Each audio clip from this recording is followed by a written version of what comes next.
এবার একটি কড়াইয়ে সরিষার তেল গরম করতে দিন এবং তাতে তেজপাতা এবং এলাচ দিয়ে কিছুক্ষণ ভাজুন এবং তারপরে এতে একে একে সব মশলা উপকরণগুলো দিয়ে দিতে পারবো আমরা।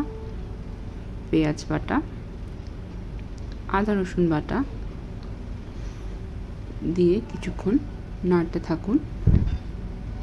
এরপরে আমরা এর মধ্যে দিতে যাচ্ছি পেঁয়াজ কুচি। পেঁয়াজ কুচিটা তেলে আগেও দিতে পারেন, এতে কোনো সমস্যা নেই। পেঁয়াজ কুচিটা আসলে আগেই দেওয়া উচিত, তাহলে ভাজার ঘ্রাণটা ভালো আসবে। এরপরে আমরা মশলাগুলো ভুনতে থাকবো নিয়ম অনুযায়ী। দেখতে থাকুন মশলাটি সুন্দরভাবে ভুনা হচ্ছে। আমরা এবার এতে আরও কিছু পেঁয়াজ কুচি দিয়ে দিচ্ছি।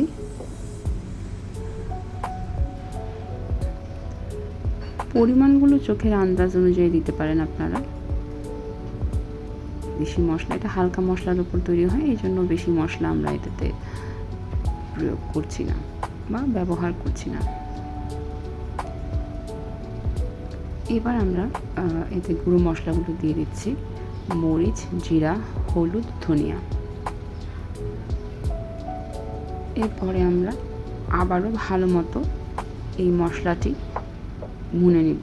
এটা যেহেতু আমাদের মেইন উপকরণ, এটা দিয়ে ঝোলটা হবে এবং এতে হালকা একটু পানি দিয়ে নিচ্ছি আমরা। চাইলে আপনারা হলুদ, মরিচ, জিরাটা আগেও পানি দিয়ে গুলিয়ে নিতে পারেন, অথবা যারা বাটা মশলা খেয়ে অভ্যস্ত তারা বাটা মশলা দিতে পারেন। এখন একটু নাড়ানাড়ি চলছে।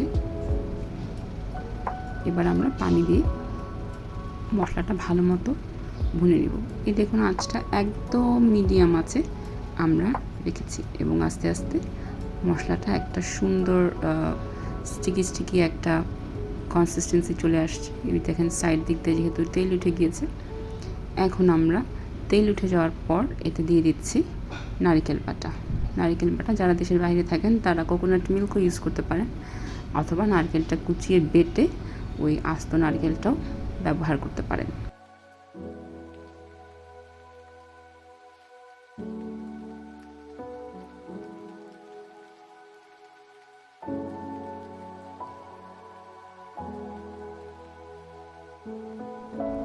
এই পর্যায়ে পরিমাণ মতো লবণ দিয়ে দিন।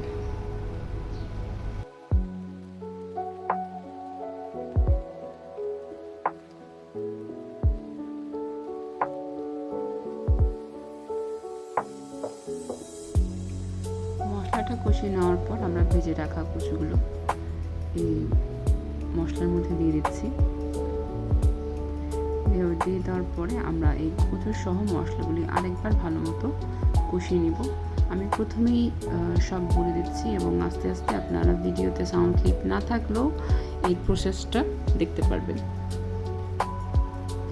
দেখুন একদম কচুর গায়ের সাথে মশলাটা লেগে যাচ্ছে এবং আমরা আস্তে আস্তে এটিকে ভালো মতো আরও মিশিয়ে নিচ্ছি, যাতে প্রতিটি মশলার উপকরণগুলো কচুর মধ্যে প্রবেশ করে। সুন্দর করে একটু সেট করে নিচ্ছে। সেট করে নেওয়ার পরে আমরা কিছুক্ষণ অপেক্ষা করব।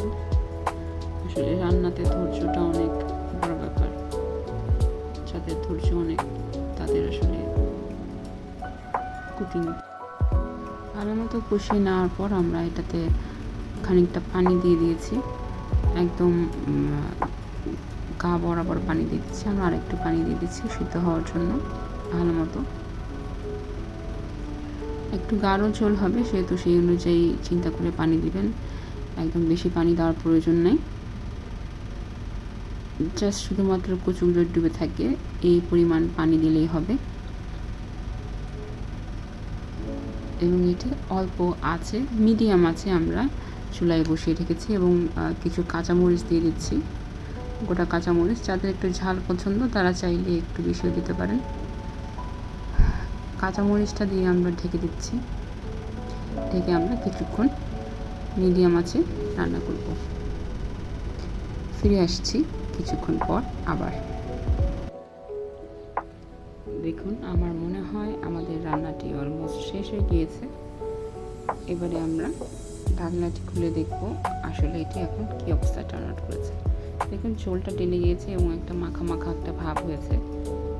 এই পর্যায়ে আমরা চুলার আঁচটি আরেকটু কমিয়ে দেব এবং খোলা তাপে কিছুক্ষণ রান্না করব। এই দেখেন ঝোলটা কি সুন্দর গাঢ় গাঢ় হয়ে এই কচুর সাথে মিশে গিয়েছে